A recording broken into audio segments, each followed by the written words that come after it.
Bonjour éclaireur pro-vérité, bonjour à tous mes condisciples de la grande classe éclaireur pro-vérité. Mon édito aujourd'hui a pour titre Abi, Vidi, Fuji. Je suis parti, j'ai vu, j'ai fui.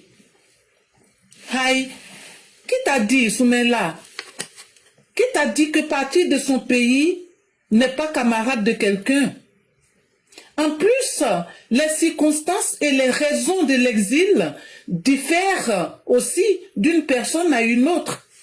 Écoute mon histoire. Il y a presque 30 ans, j'ai fait le choix de partir de mon pays, après y avoir enseigné une décennie durant, en tant que professeur rapproché. Sais-tu ce que c'est qu'un professeur rapproché? C'est celui qui a eu le même diplôme obtenu à l'école normale supérieure pour gagner la moitié du salaire de ses collègues qui, eux, ont eu la chance d'échapper à une mesure de redressement économique unique. Oui, prof raccroché, nous l'étions avec l'humiliation de toucher 150 000 francs CFA pendant que nos collègues touchaient le double. Et c'est dans ces circonstances que nombreux d'entre nous, dont moi-même, avons fait le choix de partir. C'était à nos risques et périls, parce que nous n'avions pas mieux chez nous. Avions-nous donné des mots d'ordre pour s'attaquer au bien des personnes? Non. Nous sommes partis dans la dignité, même si nos rêves avaient été brisés. Et toi, Soumela Traoré, Bredoumi, un matin, tu t'es arraché, direction la France. Mais qui t'a dit que l'exil était l'arme des riches, des hommes douillés comme toi? Un député ivoirien payé à ne rien foutre avec des millions. Député ivoirien qui a tout et qui ne partage rien. 6 mois d'absence du pays, 6 mois de cessation de travail pour revenir comme un cheveu sur la soupe, la queue entre les pattes, simulant ignorer un petit blâme fut-il un séjour au bagne. Il est question de 11 décès quand même, avec des biens partis en fumée. Tout cela après un appel de sauvetage du pays en 7 jours. Non, il faut que cela cesse. Je demande que soit déclaré inapte et que tu demeures plus jamais député de la nation.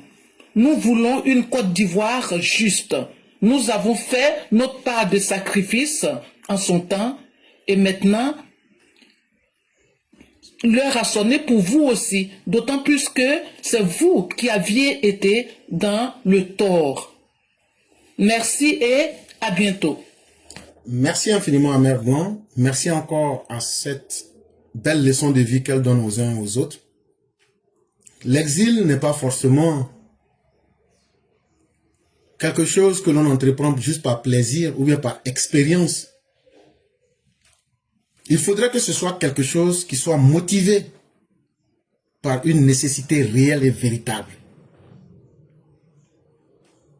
Et elle part de son constat et de son vécu.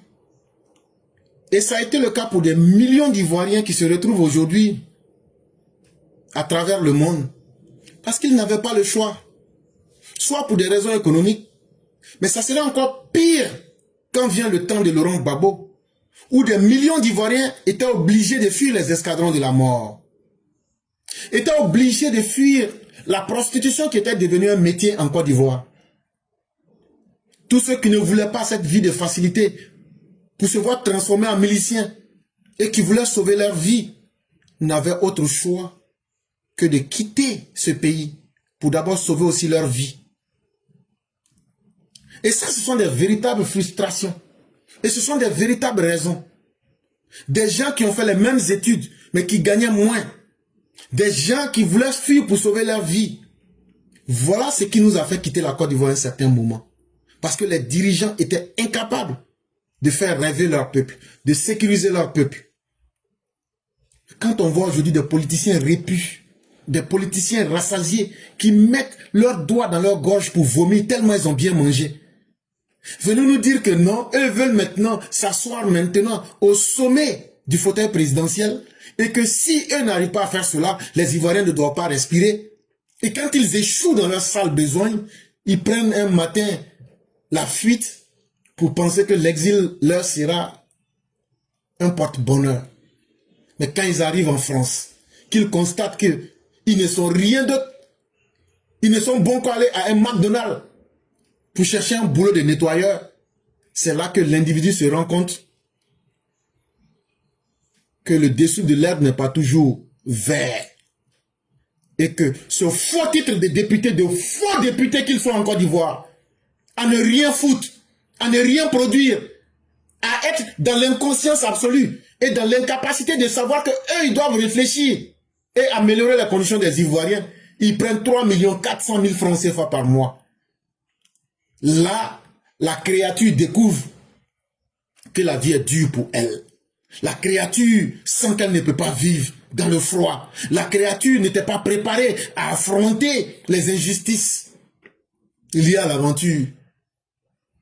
Et la créature marche sur les bouts de ses pieds comme un filou pour rentrer un soir en Côte d'Ivoire en pensant qu'elle va échapper à ses iniquités. Si cela vous a souri pendant un temps, parce que vous êtes les rejetons de ceux qui disaient de ne pas regarder dans la bouche du gruyère d'arachide, nous ne sommes plus sous la gestion du gruyère d'arachide. Aujourd'hui, nous sommes sous les soleils d'Alassane Ouattara. Et ce soleil-là, il peut symboliser un espoir, mais aussi, sa chaleur va brûler tous ceux qui se nourrissaient du beurre de karité, qui étaient les nantis de la République, et qui n'ont jamais pensé que eux devraient répondre de leurs actes. En tout cas, tôt ou tard viendra un jour le temps de la justice, le temps où chacun devra affronter avec beaucoup de responsabilité nos actes. Et il n'y aura pas d'amusement. Et cette fois-ci, nous serons les gardiens qui vont veiller à ce que les lois soient appliquées. Parce que nous avons trop souffert. Nous avons fait exiler des millions d'Ivoiriens. Les injustices sociales ont contraint des Ivoiriens à l'exil. Et aujourd'hui, ces Ivoiriens ont eu des enfants. Ces Ivoiriens ont construit d'autres destins. C'est de la force de travail. C'est de l'intelligence qui a été dispersée. Et encore, ces mêmes vieilles reliques du passé veulent condamner la Côte d'Ivoire à ne pas connaître le bonheur. Nous allons être les premiers à mettre fin à vos mauvaises actions. Et comptez sur nous. Merci à Mère Blanc. Merci à tous les EPV. Nous avons fait ce que nous pouvions aujourd'hui. Et je vous dis merci. Et donc tous ceux qui veulent prendre la parole. Nous sommes à la 35e minute de l'heure qu'il fait. On est très très exigeant avec l'heure. Et nous demandons que ceux qui voudraient prendre la parole s'inscrivent dans un souci d'efficacité. Quand vous prenez la parole, essayez de dire quelque chose qui peut nous faire avancer. Ou bien si c'est des questions, posez-les directement. Ne perdez pas en temps. Et ne soyez pas long. La chance que nous avons de pouvoir avoir l'internet ici à volonté, ce n'est pas la même chose au pays. Pensons aussi aux autres. Soyons efficaces. Disons ce que nous avons à dire. Et comme je l'ai dit, on va laisser jusqu'à la 36e minute.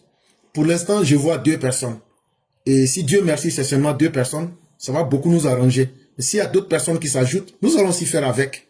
Maintenant, comme je l'ai dit, les gars qui ne sont pas contents de ce que j'ai fait, je vous donne l'occasion de monter et de venir me dire en face ce que vous n'avez pas aimé et que nous puissions en discuter de façon responsable à la lumière des preuves et des arguments.